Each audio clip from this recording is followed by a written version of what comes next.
The following program is in no way intended to replace your doctor's advice or treatment program, nor should it be used as a tool for the purpose of self-diagnosis.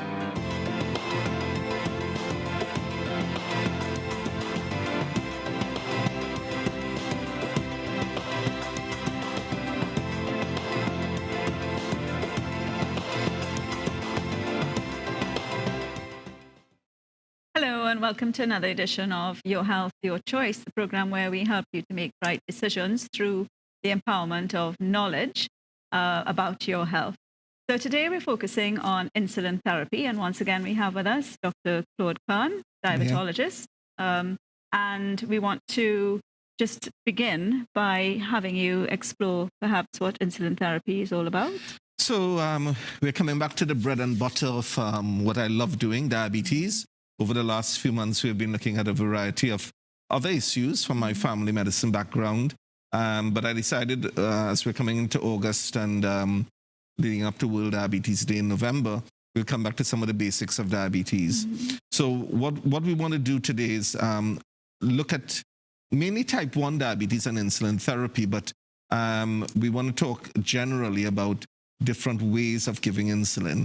But just to kick off and say, what is diabetes? And we often talk about it on the program. Diabetes is basically due to a high blood sugar. So we no longer test the urine for sugar to diagnose diabetes, because actually, just to divert, there's a new class of drugs in treating diabetes that encourages urinary excretion of sugar. So it's a whole new paradigm shift. So lots of technological advances. Absolutely. It's an absolutely exciting time to be involved in diabetes care.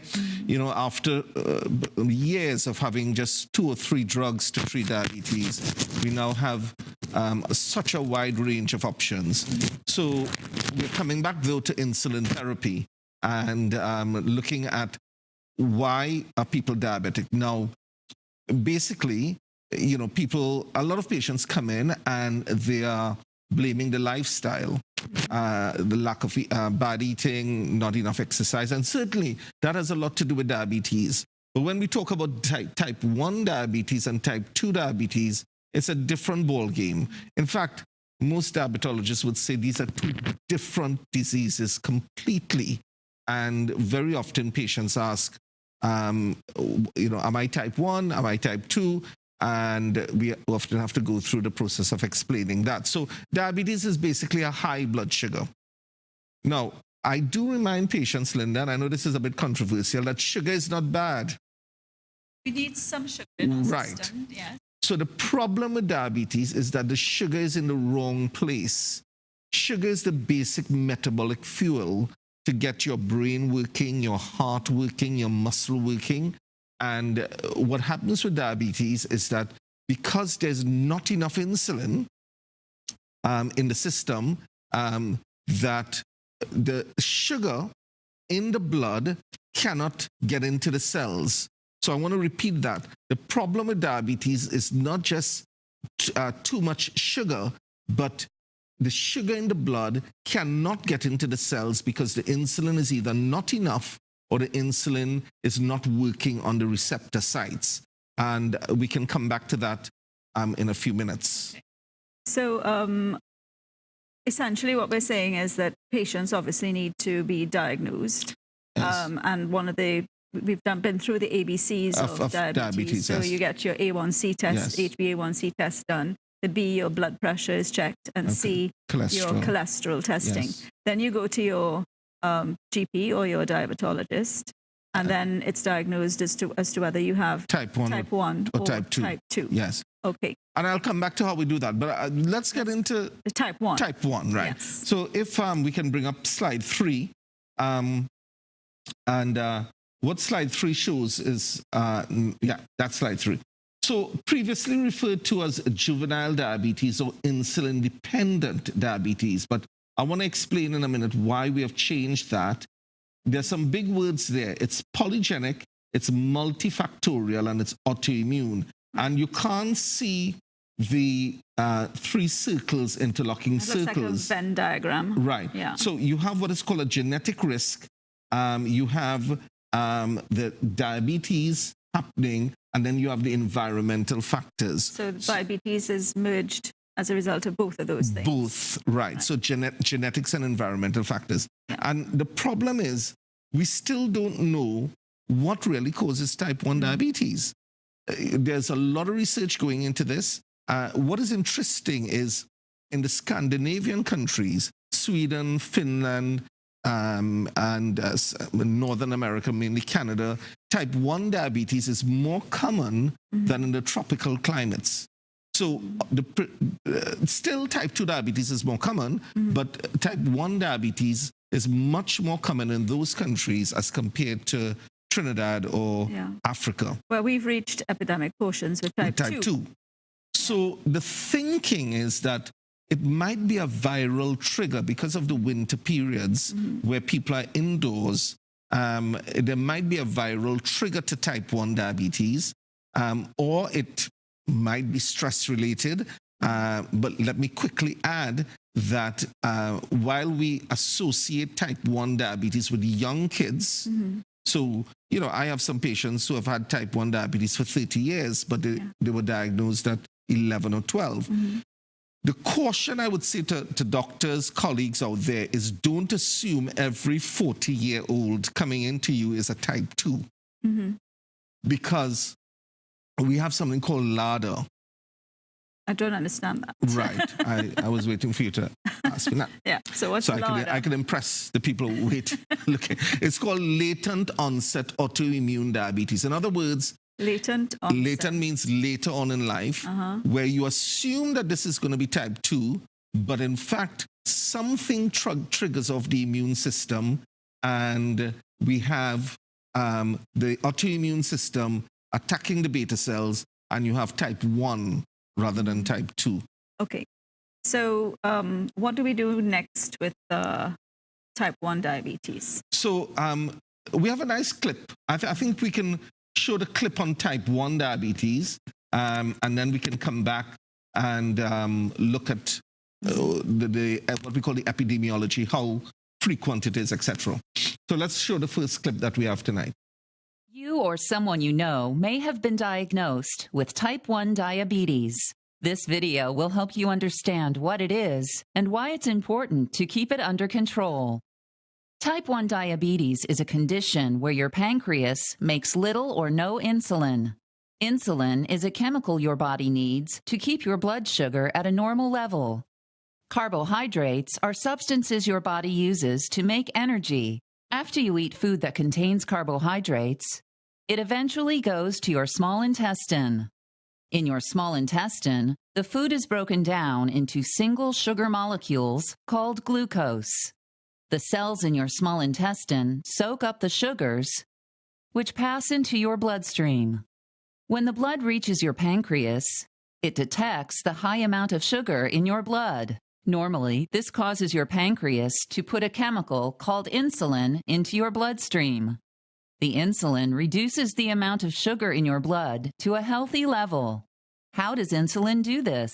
As the blood moves through your body, the insulin and sugar act bloodstream into your tissues to reach your cells. Most cells have structures on their surfaces called insulin receptors. When insulin flows by, it attaches to the receptor. The insulin acts like a key in a lock to open up the cell, so the sugar can get inside. Now your cell can use the sugar to make the energy it needs to work properly, and your blood sugar level drops back to its normal range. If you have type 1 diabetes, your pancreas loses its ability to make enough or any insulin. This can result in high blood sugar levels and other complications. In type 1 diabetes, your immune system attacks some cells in your pancreas by mistake.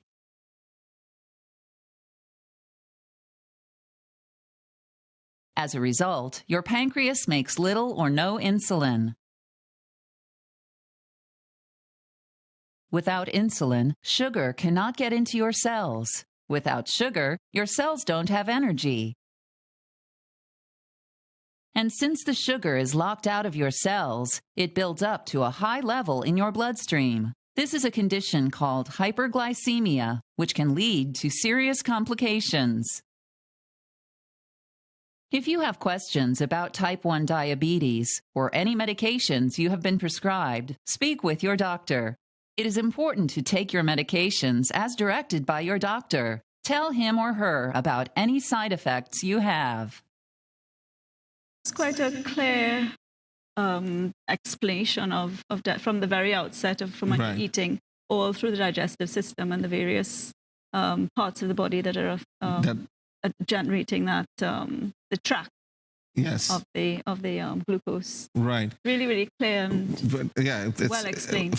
Fantastic clip. Now, so what I would say immediately is that we see how important, well, not just important, but how critical insulin is for life in type 1 diabetes.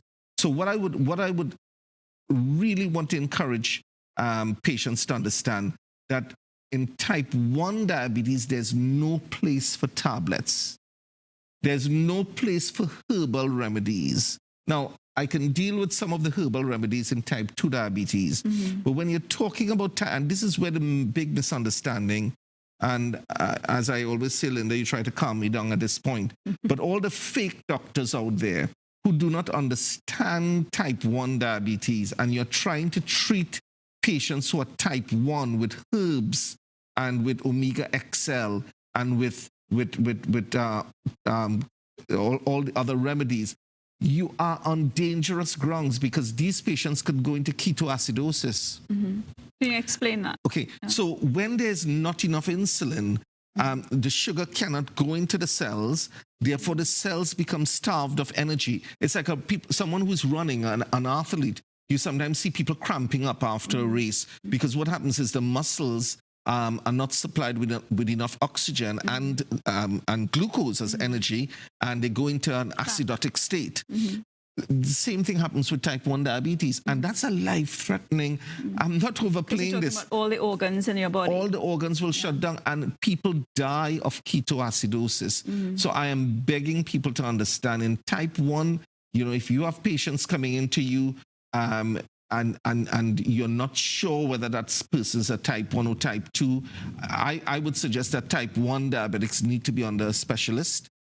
Generally, type 2s can be treated by family physicians as well, but type 1 diabetes need to be treated by a specialist. And insulin is important. Well, it's not just important, it's Crucial. it is indispensable. You cannot treat type 1 diabetes with tablets.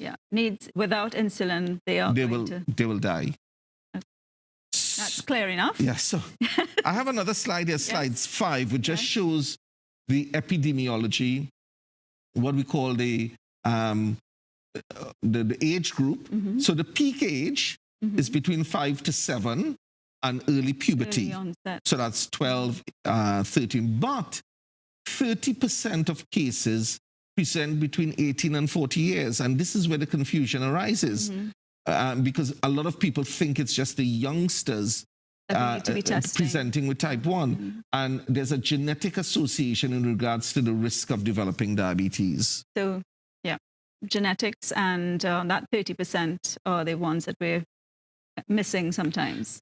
Yes, they are being treated as type 2s. And the sad thing about this, I have patients coming into me, they're trying to starve themselves. They're being told no rice, no roti, no pasta, vegetables, salad, and a little bit of protein all day. Can I say any doctor or nutritionist that is advising you that you cannot have carbs is not giving you the right advice. You need carbohydrates to survive.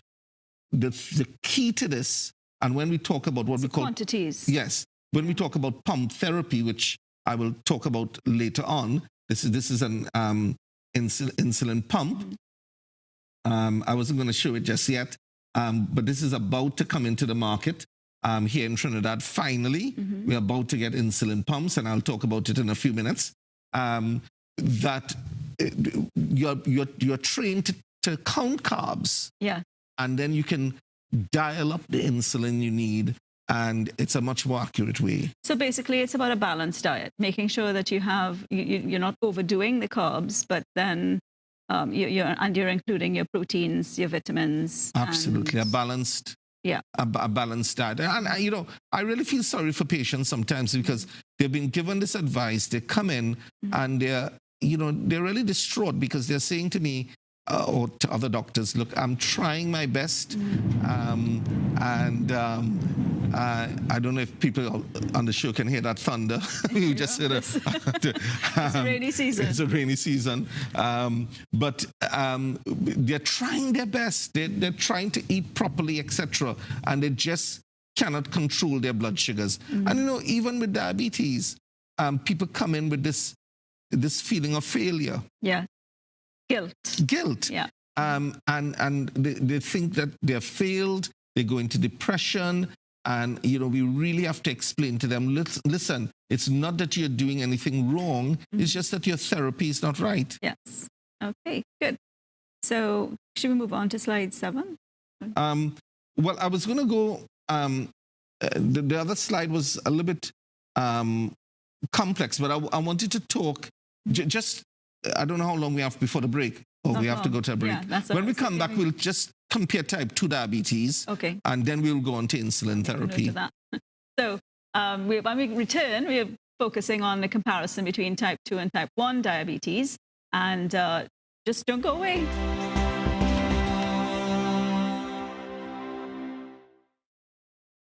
Hey, listen, we have some great news for you, our loyal viewers. We love to interact with you on a daily basis. So sometimes do it via telephone, otherwise Facebook. But now we've added our new WhatsApp phone number. That's right. You can now text us live on our various programs right here on ACTN The Voice at 360-0105. That's 360-0105. Send us your comments, send us your questions, and get this, even better, after the lights come off, you can continue sending your comments and your questions, and we'll respond to them the following day. So that's right here on ACT and The Voice, we have now opened up more mediums for you to interact with us. Facebook, telephone call, and now you can WhatsApp your comments and questions right here on ACTN The Voice.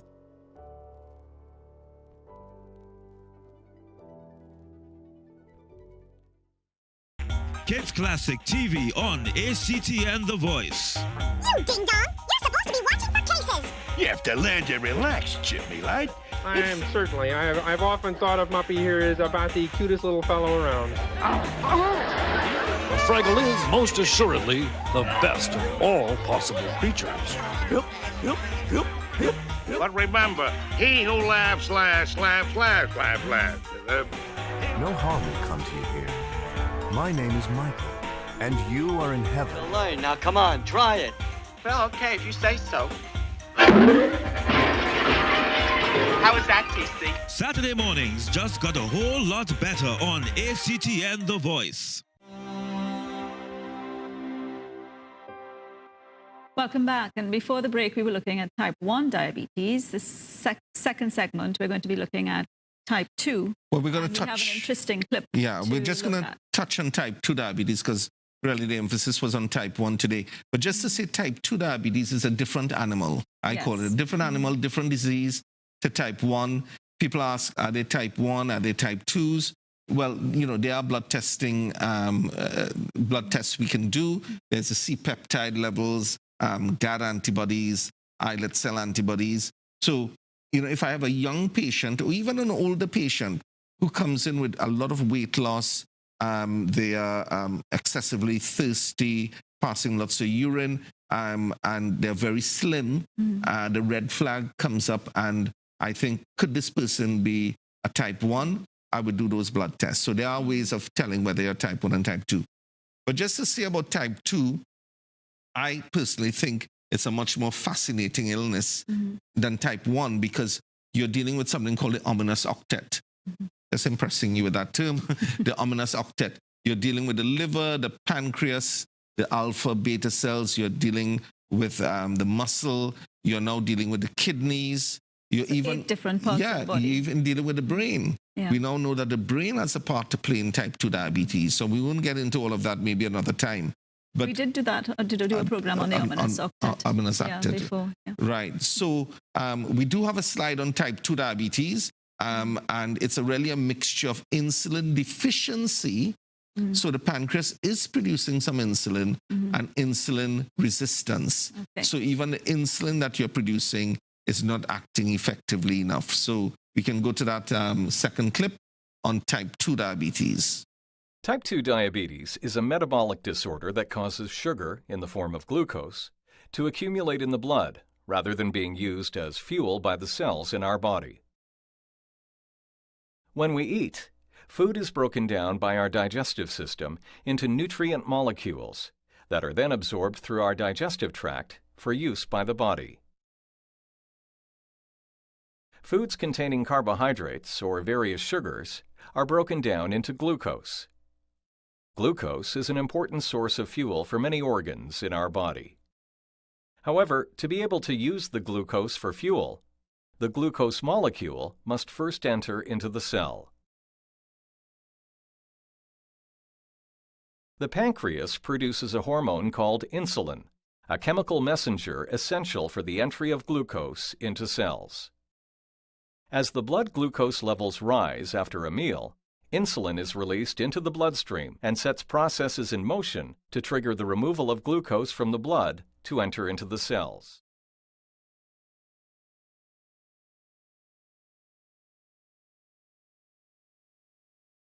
In type 2 diabetes, the cells become resistant to insulin and ignore its message to absorb glucose. This is known as insulin resistance.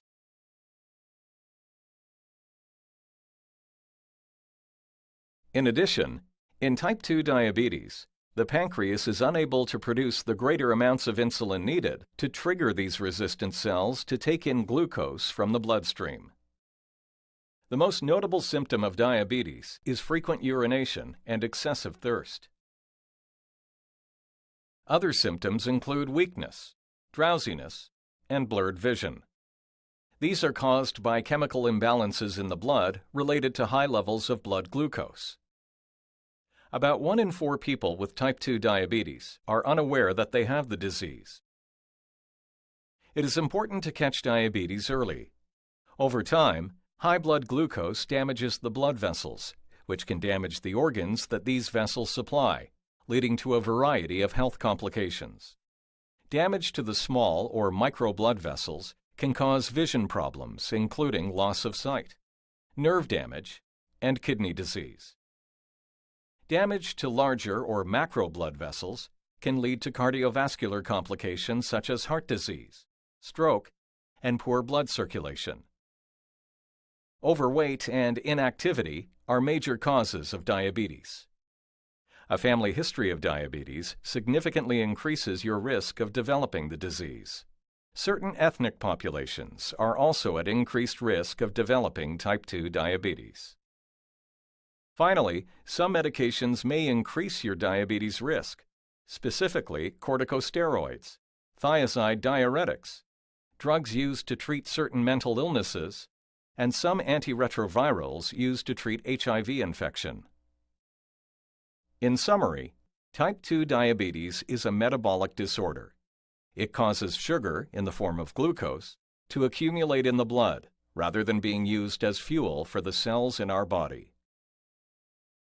If not diagnosed and treated in a timely manner, type 2 diabetes can lead to many health complications. Again, another very graphic description of the role of insulin and how it works in the body with type 2 diabetes. Yeah. So maybe we can make some comparisons between the type 1 and the type 2. Well, there's a slide here that, again, shows how does insulin work. Slide 10. Yeah. We can bring up slide 10. So you can see that basically 3 different organs in the body where insulin is working. The top is the adipose tissue, that's fat. So what happens is that with insulin therapy, sugar goes into the fat tissue where it should be, and it decreases what we call lipolysis. Lipolysis is fatty acid production, and I'll explain that. Insulin also helps sugar to go into the muscle, where you need sugar as a metabolite to help the muscle to work efficiently.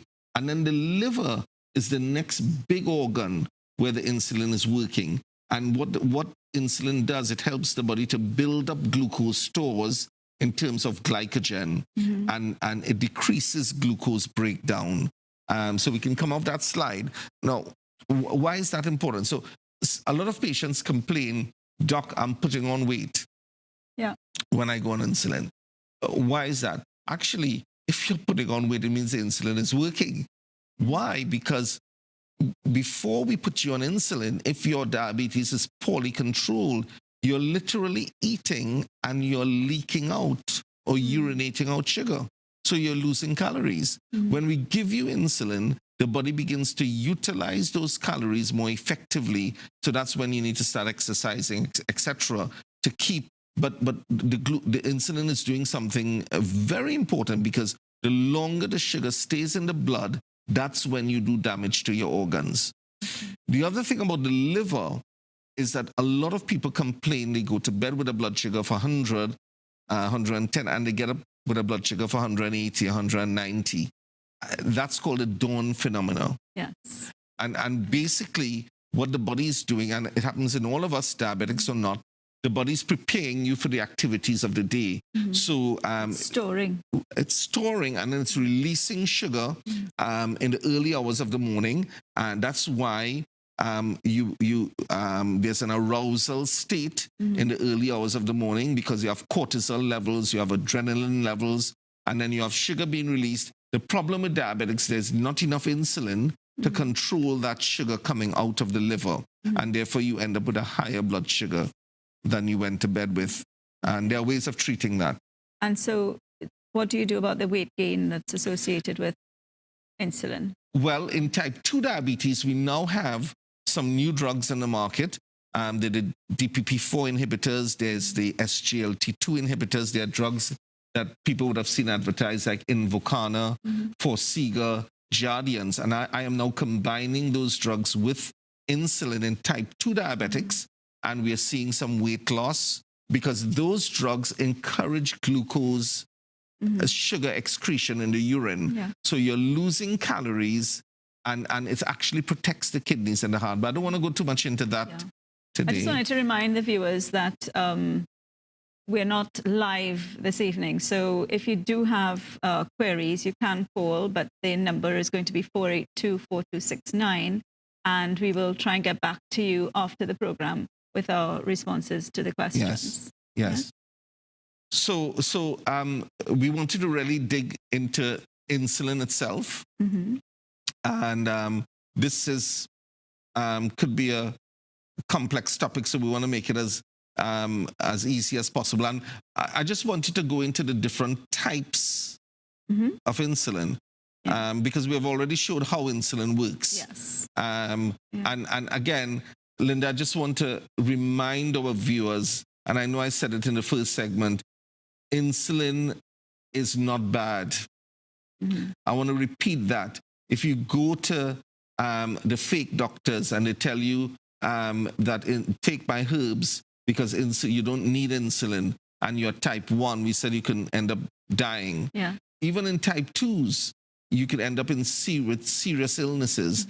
So insulin is essential for survival. And in fact, when Banting and Best discovered insulin in 1920, they were given a Nobel Prize. And it changed the face of how we understood diabetes and how we treat diabetes. So there's slide 19, Linda, which is a little bit of a complex slide, but I'm going to try and show it. This is called the action profiles of insulin. So on the horizontal axis, this is you see the time of action of insulin. So on the left-hand side, you see the rapid insulins like Lispro, aspartate, some people call it Apidra, Novorapid. They work within 30 minutes. And that's the first pink one. Yes. Yeah? And then you have purple one. Right. Yeah. Those are very rapid analogs. Then you have... So within 4 hours, you can get it going, it's finished. It's finished. Yes. Then you have the regular insulins, rapid insulins, which we haven't seen that. That's a blue one. Blue one. They take about an hour or two to start acting, and they stay in the body for 6 to 8 hours. Okay.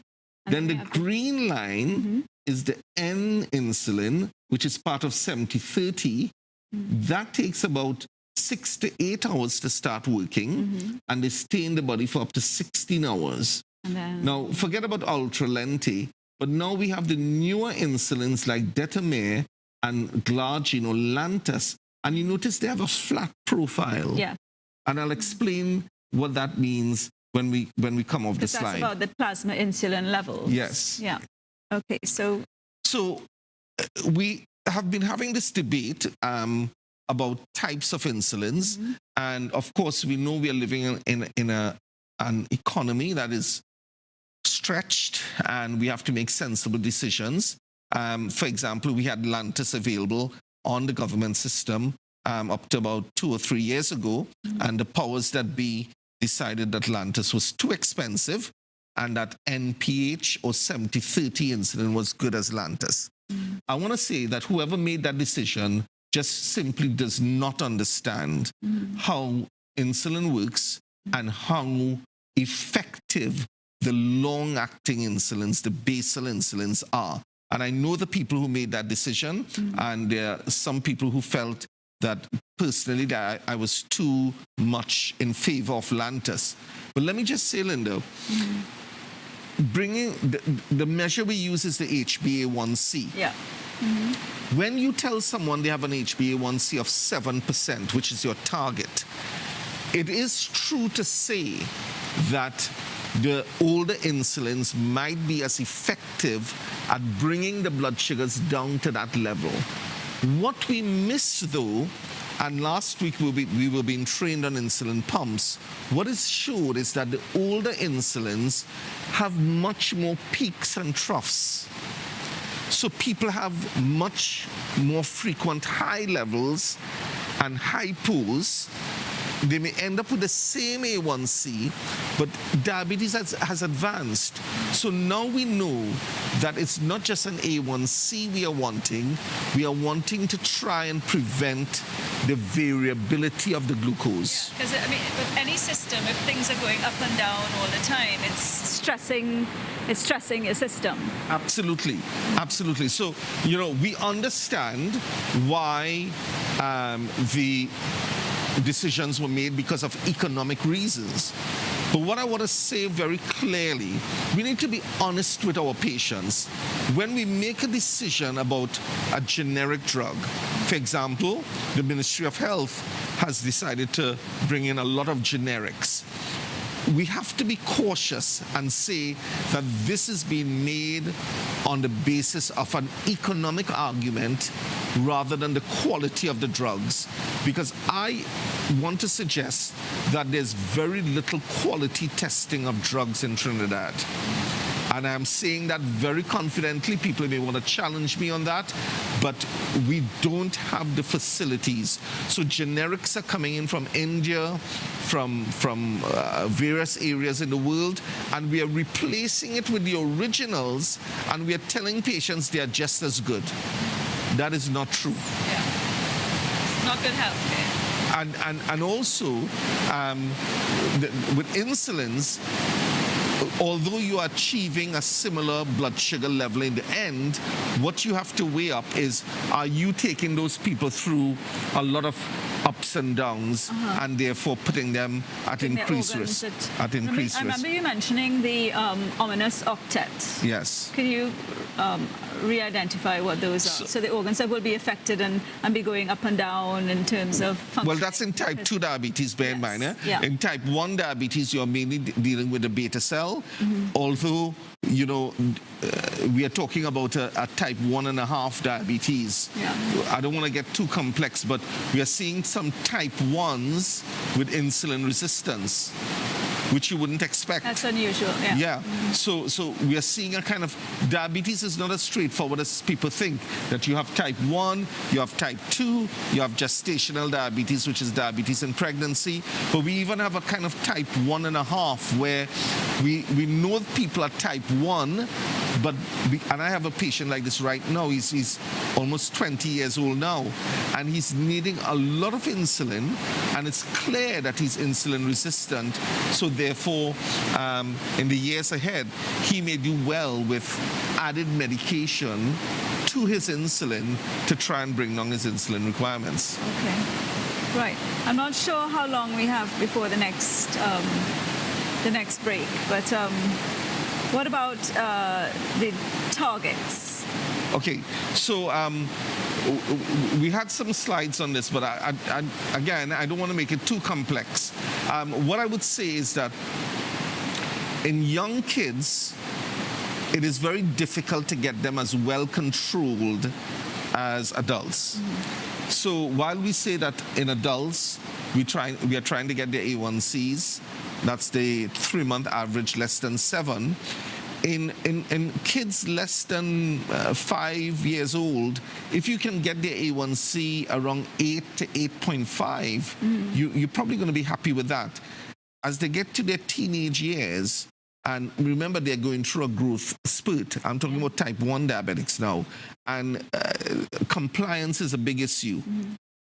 So getting people to take, youngsters to take insulin. Remember, they're having to take injections. You remember that you are having to get them to eat the right things. So an A1C of around 7.5 might be okay. When they get to 20, then we will say, okay, let's really try to get the A1C down to 7 or 6.5. So, and then children are a lot more active as well, aren't they? So they absolutely. Hopefully. Yes. Well, in this digital age, maybe not. A lot of children are sitting a lot. Yes. So type 1 diabetics need to be exercising. Well, type 1, absolutely. I mean, and I would tell parents that in this very academic environment we live in, where from 9 and 10 they're doing SEA, extra lessons, etc., people begin to put on weight. And once kids begin to put on weight from a young age, it is very difficult for them to lose it as they get older. So even if they are type 1s, they should be exercising and should be fairly active. Good. So I wanted to go on to, because I know we have to go to a break soon. I think we have about 2 more minutes to the break. So I just want to introduce the different ways of giving insulin. Right. Okay. So slide 20. So slide 20, hopefully that will be up on the screen. It shows how can insulin be delivered. So the traditional way is drawing up insulin from a vial. And unfortunately, I don't have the vial and syringes. I think everybody knows what a vial and a syringe looks like. Okay. Then you have the insulin pens, which I'll show you. And then you have the insulin pumps. And I just want to show, actually, the next slide, which is slide 21. Slide 21. Slide 21. Yes. That's it. So that's the old-fashioned way of giving insulin. So you see the bottle, you see the syringe. Basically, the bottle will have about 1,000 units of insulin, and if it's a mixed insulin, you have to shake the bottle to get the suspension equally distributed. You change.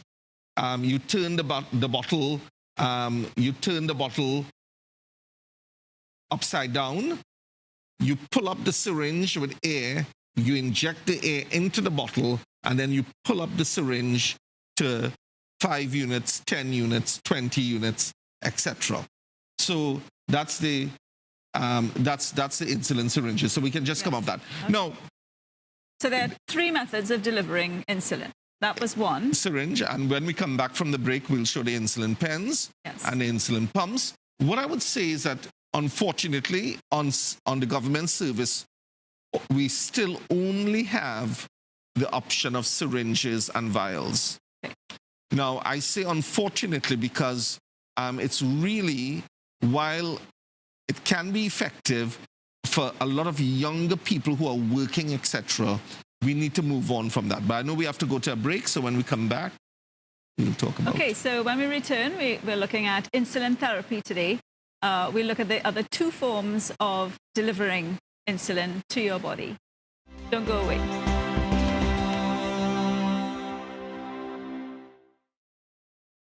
Kids Classic TV on ACTN The Voice. You ding-dong! You're supposed to be watching for cases! You have to learn to relax, Jimmy, lad. I am certainly. I've often thought of Muppy here as about the cutest little fellow around. Fraggle is most assuredly the best of all possible creatures. Yep, yep, yep, yep, yep. But remember, he who laughs last, laughs last, laughs last. No harm will come to you here. My name is Michael, and you are in heaven. Elaine, now come on, try it. Well, okay, if you say so. How was that, TC? Saturday mornings just got a whole lot better on ACTN The Voice. Welcome back to Your Health, Your Choice. We've been looking at insulin therapy, and before the break, we looked at the first form of insulin delivery, which was syringes and vials. Yes. Obviously, we have with us Dr. Claude Khan, but this evening, of course, there is no live broadcast, so you won't be able to call in. However, you can call on 482-4269, and we will try and get back to you with your answers to any questions that you do have. So let's look at the second form of delivery. Right. So we talked about the vials and syringes, but insulin delivery systems are rapidly developing. And I think it's unfortunate that we don't have these under government service. So this is an insulin pen. So it comes with a cover. You can keep it in your pocket. You don't have to keep it in the fridge for up to 30 days. You wouldn't leave it in the car exposed to the heat, but you can keep it in your pocket. And even if you're working outside, you can keep it with you. You just remove the cover, and the insulin is stored in this area, and they are up to about 300 units. And the needle, if you look at this needle, it's a very, in fact, tiny. On the camera, you may invisible. Yes, it's a very, very tiny needle compared to the insulin syringe. Mm-hmm. And basically, all that you have to do is you dial up the insulin that you need. And you can dial in 2 units at a time, 16, 18, 20, whatever insulin that the doctor tells you. And then basically, it's an injection. It's an injection, and the best place is to give it in the tummy area. Mm-hmm. And it's a simple action where you just go straight in. Now it can't go further in than the guard here, and the tummy is the best area. And you go straight in, and you just press the top, and the insulin goes in. And as you press, the insulin comes out. Yeah. Right, you're seeing the insulin. Yeah. And so that it goes right up. All right. And then it goes back to 0. And you will know that you're getting the insulin because this little black bung comes down. So you know you have 200 units left, etc. Yeah. Now, this is a much more accurate way, apart from convenience, this is a much more accurate way of giving insulin because you're not having to estimate. Because remember, a lot of diabetics are visually impaired. Yeah. So they're trying to pull up this. Yeah. And I have looked at these syringes, Linda, and they're not easy to estimate if you're on 22 units, 24 units, etc.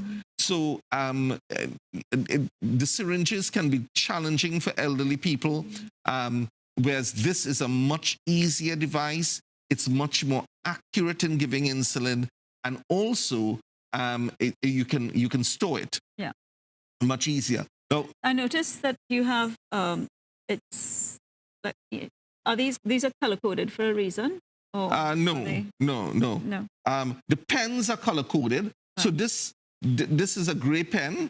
This is a long-acting insulin called Lantus. And there are different types of basal insulins, long-acting insulins. There's Levemir, And then this pen, which is the blue pen, is what is called a PEDRA. It's the rapid-acting insulin. It's a similar way of giving the insulin. You dial up again, and you press. Now, and this insulin is given just before meals.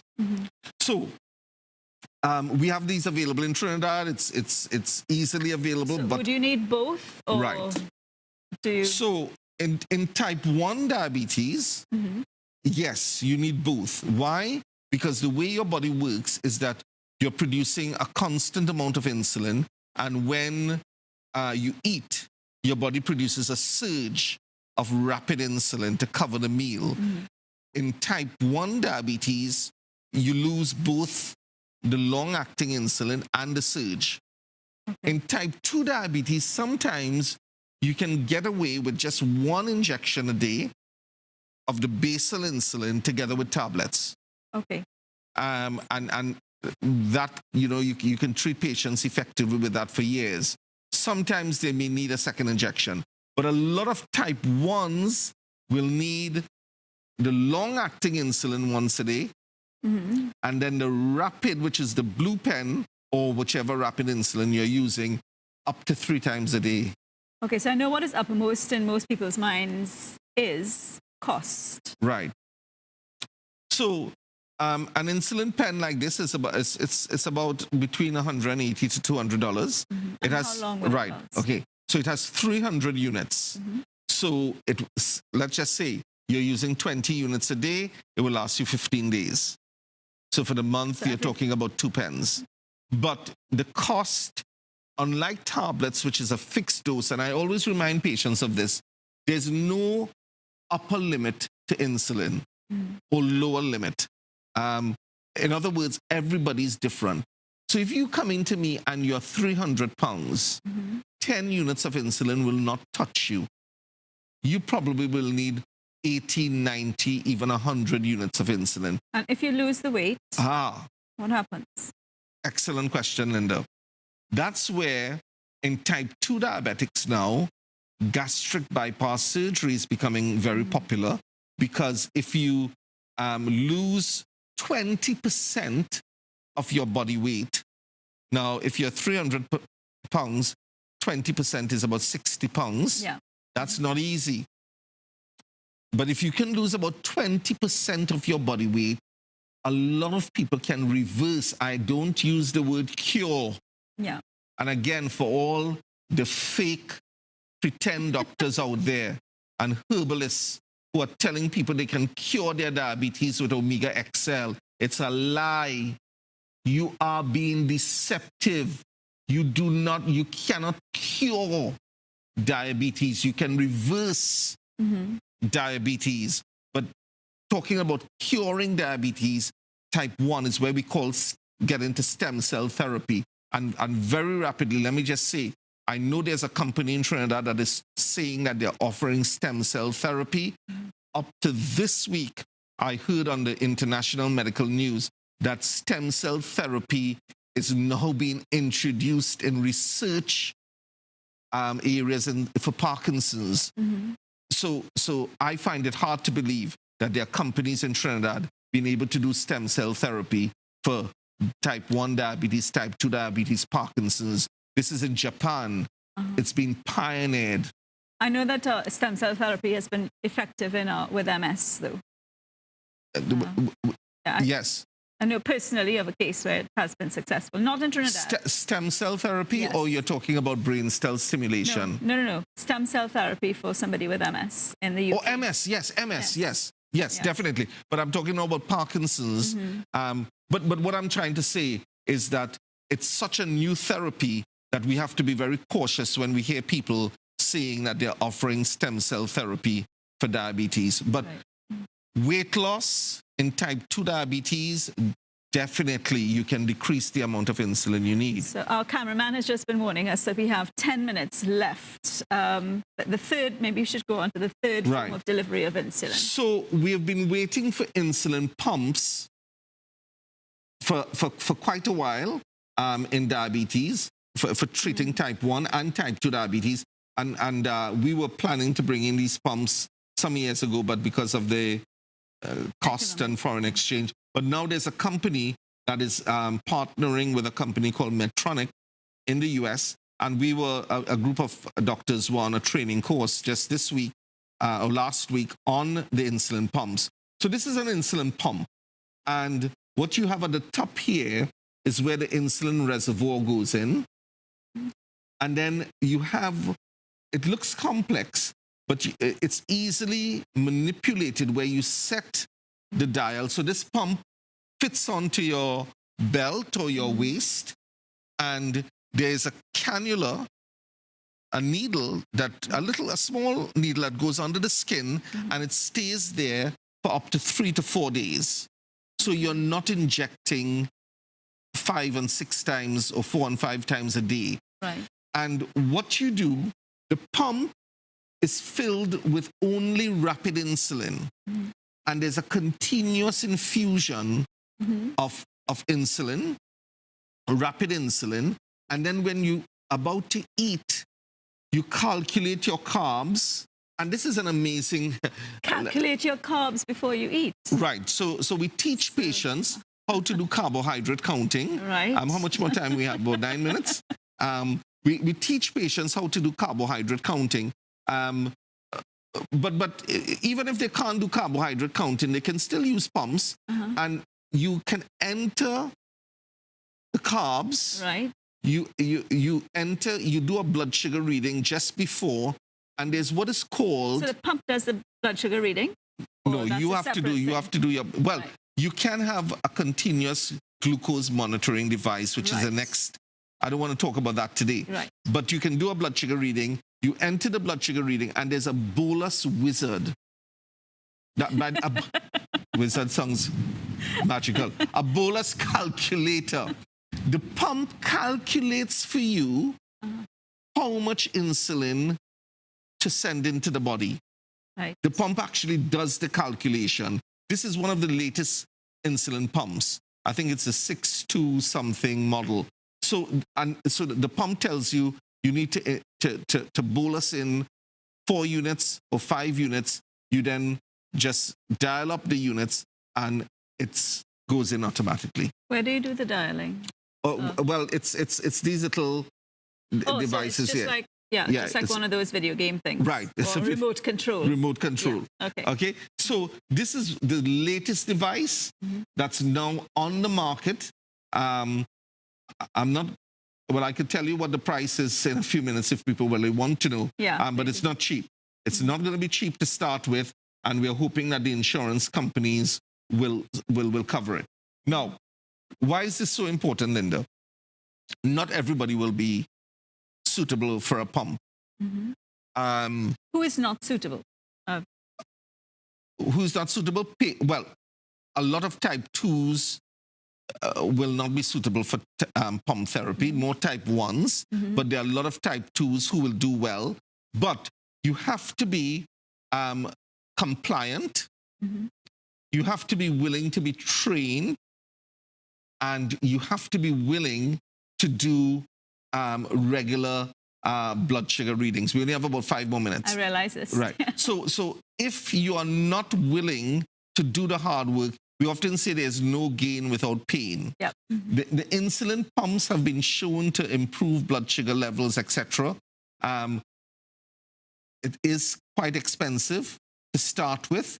Insulin pump might cost about 30,000 to 40,000 TT. So that is a lot of money. It's a lot of money. I agree. But one pump can last you for years. And then you're looking at the long-term effects as well. The long-term effects. But, well, of course, you also have to pay for the monthly supply of insulin. The pump, well, it depends on how much insulin you're using. But the pump itself is around 30 to 40,000. Now, some insurance companies, hopefully, we're trying to get insurance companies to understand that they need to cover these devices. Because I'll tell you, if you're in America, most of our type 1s would be on an insulin pump, and it's covered by insurance policies over there. So there's no reason. All the big companies, Guardian Life, Maritime, Sagicor, Algico, all you insurance companies, you get your act together, and you need to understand that insulin pumps is the new it's a front line of treating especially type 1 diabetics. Well, it does, in comparison with the kind of operations that you may need to do if you without the insulin. Yes. In the long term, it does make sense to invest in one of those. Yes.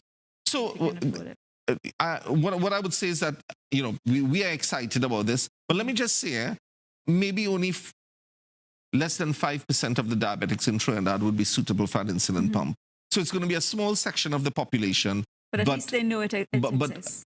But at last, after insulin pumps have been around for 30 years. But now available in Trinidad. But finally, now it's been available in Barbados. Dr. Carly Goddard, who has we know very well, he's had an insulin pump center. One of the things I would just want to say, I don't think any one doctor in Trinidad can handle this on his own. So I am suggesting to some of my colleagues that we set up a pump center where patients can come in, they're diabetes educators, and they can be trained, and patients can have the resources. So, you know, we are sharing the expertise. We have no need to compete against each other where this is concerned. No. Okay. So we have 3 more minutes. That's where you're allowed to put on your pastor's cap. Oh, am I allowed to put on my pastor's? Spiritual to share with us? Well, you know, we have been talking about the giants, Goliaths in our life. I've been reading a book called Goliaths Shall Fall. And, you know, we face the giants of fear.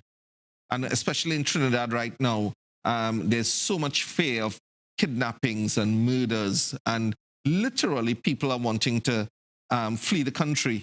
It seems to happen every 20 years. We had the coup, the Black Power movement in the 70s, a coup in the 90s, and it looks like we're overdue for one. Don't say that, Linda. But if you are facing the giant of fear, the giant of rejection, the giant of despair, the giant of low self-esteem, I want to suggest to you that if you have a faith in God, there's a scripture verse, and we're coming from a Christian tradition.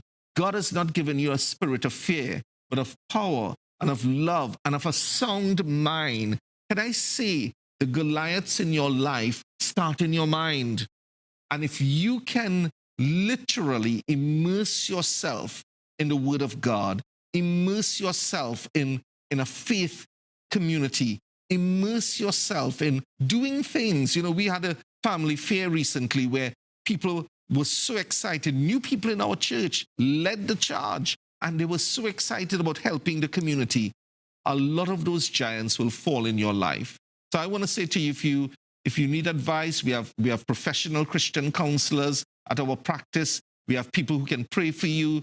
You can ring in at 482-4269, 482-4269, and we can set up appointments, etc., for you if you need that. But Goliaths in your life shall fall. Linda? And globally as well. Well, yes. We have global giants. We have the 5 global giants that we are trying to address in our peace plan at Anapausis Chapel. The spiritual emptiness, self-serving leadership, poverty, disease, and illiteracy. And through the power of ordinary people in local faith communities, we can address those giants practically.